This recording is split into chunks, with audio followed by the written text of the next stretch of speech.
আলহামদুলিল্লাহ একদম মাইপে মাইপে চালাবো। ঘর থেকে মাঠ, মাঠ থেকে বাসা, আর কোনো দিকে যাওয়া যায়নি। 2 মাস নিতে হবে তাহলে। হাসতে হাসতে এই কথাগুলো বলছিলেন বাংলাদেশি ক্রিকেটার মোহাম্মদ সাইফুদ্দিন। সামাজিক যোগাযোগ মাধ্যমে একটা ভিডিও শেয়ার করে রীতিমতো উচ্ছ্বাস প্রকাশ করেছেন এই অলরাউন্ডার। কারণ বহু ঝক্কি ঝামেলা পার করে নিজের গাড়িতে জ্বালানি তেল নিতে পেরেছেন তিনি।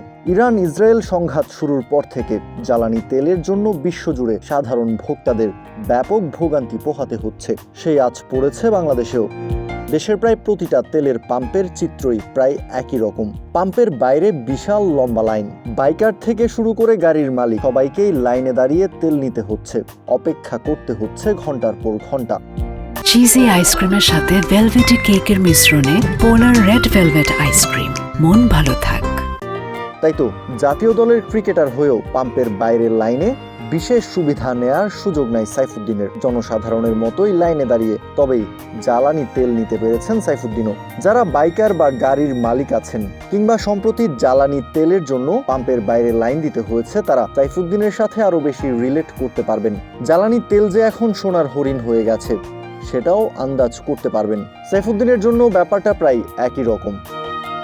সামাজিক যোগাযোগ মাধ্যমে আপলোড করা ভিডিওতে উচ্ছ্বাস প্রকাশ করে সাইফুদ্দিনকে বলতে শোনা গেছে, একদম মেপে মেপে তবেই গাড়ি চালাবেন, বাসা থেকে মাঠে যাবেন, আবার মাঠ থেকে বাসায় ফিরবেন, আর বাড়তি কোথাও যাওয়া যাবে না, এমন প্রতিজ্ঞাও করেছেন তিনি। গাড়িতে যে তেল মজুদ আছে সেই তেলে 2 মাস পার করে দেওয়ারও অঙ্গীকার করতে শোনা গেছে সাইফুদ্দিনকে। বুঝতে বাকি থাকার কথা না, পাম্পের বাইরের লাইনে দাঁড়ানোর ভোগান্তি বারে বারে নিতে চান না এই টাইগার অলরাউন্ডার। তবে সবচেয়ে বেশি নজর কেড়েছে সাইফুদ্দিনের আপলোড করা ভিডিওর ক্যাপশনটা, যেখানে সাইফুদ্দিন লিখেছেন, হায়রে তেল সবসময় সব জায়গায় কাজে লাগে। এই ক্যাপশন দিয়ে সাইফুদ্দিন মূলত বাংলাদেশের সামাজিক বাস্তবতাটাই তুলে ধরেছেন, আর মজার ছলেই এক হাত নিয়েছেন সমাজের তেলবাজ এবং চাটুকার মানুষদের। সম্প্রতি মিরপুরে চলমান বাংলাদেশ জাতীয় দলের ফিটনেস ক্যাম্পের নিয়মিত সদস্য মোহাম্মদ সাইফুদ্দিন জাতীয় দলের আশেপাশে থাকা সকল ক্রিকেটারদের সঙ্গে ফিটনেস ক্যাম্পে যোগ দিয়েছেন তিনিও। নিউজিল্যান্ড সিরিজকে সামনে রেখে যেখানে ক্রিকেটাররা নিজেদের ফিটনেসের উন্নতিতে কাজ করছেন।